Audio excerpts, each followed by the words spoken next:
na okay po yan. Okay, now, pag-usapan po natin. Kanina, meron kayong nakita na earnings. Ito po yun. Kasama po ito dun sa package na binili nyo, na bumili kayo ng products. Meron tayong unlimited 1,000 earnings. Yes. Diba? Napakaganda po, diba? Isipin mo, binigyan na tayo ng karapatang makapag-loan. Then, tutulungan pa tayo na kumita. Saan ka pa? So, paano nagwo-work? No? The package system, no? Yung package system po natin, nagwo-work yan sa ganito. Okay? Kanina, di ba, ang requirements para tayo makapag-loan, ilan po? Right, dalawa. Ikaw, bibili ka ng product package at dalawang tao na bibili rin ng product package na worth 3,600. Okay? So ngayon, para po mag-works yung unlimited 1,000, hahatiin natin sa dalawang grupo. Yung una, lagi, yung unang tao na bibili ng package under your organization, lagi siyang mapupunta sa Team A. Tandaan nyo po ha, yung first na bibili ng package na inimbitahan mo, lagi siyang sa Team A. Okay? Wala ka pang income doon. So, saan mag-start ang income? Ito na. Yung pangalawang tao mo na bumili ng product package, si B. Pagpasok ni B, pagbili niya ng package, in-encode siya, may income ka na 1,000 pesos. Okay, tingnan niyo po itong mabuti, huwag kayong kukurap. So, si B, no, ang gagawin niya, katulad mo rin. Since gusto rin niyang mag-loan. Pero, ang system natin, yung unang taong bibili ng package under his organization sa A. So, inilagay natin si A. Ano mangyayari? Oops, may income ka again na 1,000. Tandaan mo nasa B yan, nasa A. So, ano gagawin ni A? Gawin din yung gagawin mo.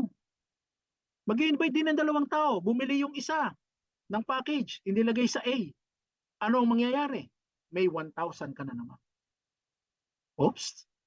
Ang ganda. Mukhang natutupad na yung nakalagay na unlimited 1,000 So ano kasunod nun? Yung A na yan, si Madam. Kukuha rin ng tao niya. No? Bibili ng package. Ayan. May income ka na naman na 1,000. Di ba ang ganda? Ito yung maganda pa, kasunod niyan. Si B, gusto niya mag-loan, tama? So kumuha siya ng pangalawang tao niya. Bumili ng product package 3,600. Inilagay niya sa B. Congratulations B, no? Makakapag-loan ka na. Hindi lang 'yun, kikita ka pa. Kikita ka. Doon sa kinuha niya, maaaring hindi mo nakakilala yan mga yan. Anong gagawin ng B niya? Tandaan niyo to Si B1 at si B2, para hindi kayo malito, yung nasa B side mo. B1 at B2 lang yan. Yung B2 mo, kukuha din niya ng dalawang tao.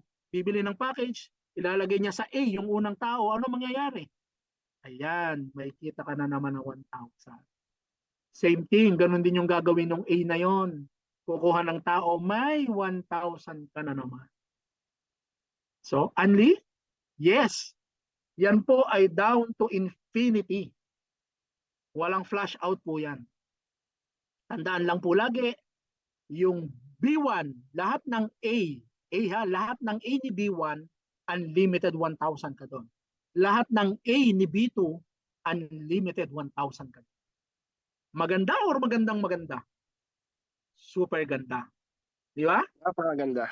Opo, pwede kayong mag-react, pwede kayong mag-thumbs up pag nagugustuhan nyo yung sinasabi ng speaker. Okay, now. Di ba? Now. So, tapos na tayo dyan. Yan sa unlimited na yan. Ngayon, kanina, binanggit din po, pwede kang bumili ng multiple package.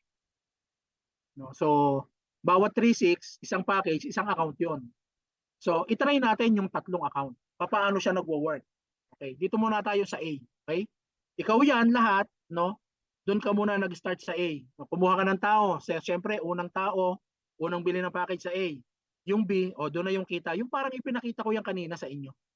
B1, okay, lahat ng A ni B1 at lahat ng A ni B2, dire-diretso lang po yan. Yan. May 1,000 ka. Okay, yan. Di ba si B1, ito naman si B2. Akit ng akit sa'yo. Bawat A po yan, bawat A. Ngayon, ano maganda dun sa tatlo account? Pag encode mo pa lang, no, ng pangatlong account mo, antimano may kita ka na 1,000. O, di ba? So, anong gagawin mo doon sa pangatlong account mo? Siyempre, lalagyan mo yan ng tao. Mag-invite ka. Hahanap ka ng 2 taong bibili ng package. Pagpasok nung A, may 1,000 yung unang account mo. Pagpasok nung B, may 1,000 yung pangatlong account mo at may 1,000 again yung unang account mo. So, pansinin nyo po ha, hindi na 1,000 ang income dyan. 2,000 na po yan. So, idiretso muna natin yung A. Ng B mo, o yun. Bawat pasok ng A, kikita yung number 1 account mo. Dito tayo sa B. Pagkuha niya nung A, tingnan niyo po ha, kumita yung pangatlong account mo and may income pa rin yung unang account mo. Times 2. Pag diyan nakaposisyon yung tao, pag 3 account niya po ha, times 2 yan. O, kikita yung pangatlong account, kikita yung unang account. Lahat ng A. Yan. Di ba? So napakaganda po, di ba? Hindi na unlimited 1. Unlimited 2 na yan.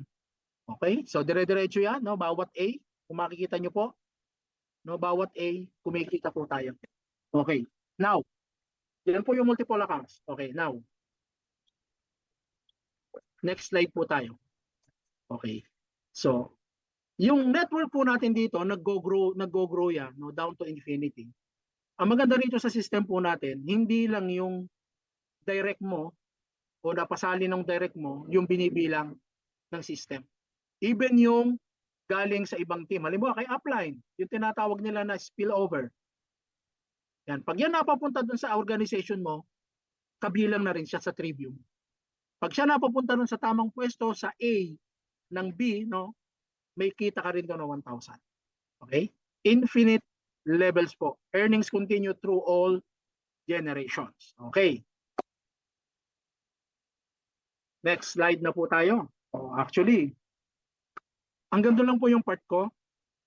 Again, I am Benji Torres, National Coordinator po ng company. Sana po ay may natutunan kayo dun sa aking mga diniscuss. Okay?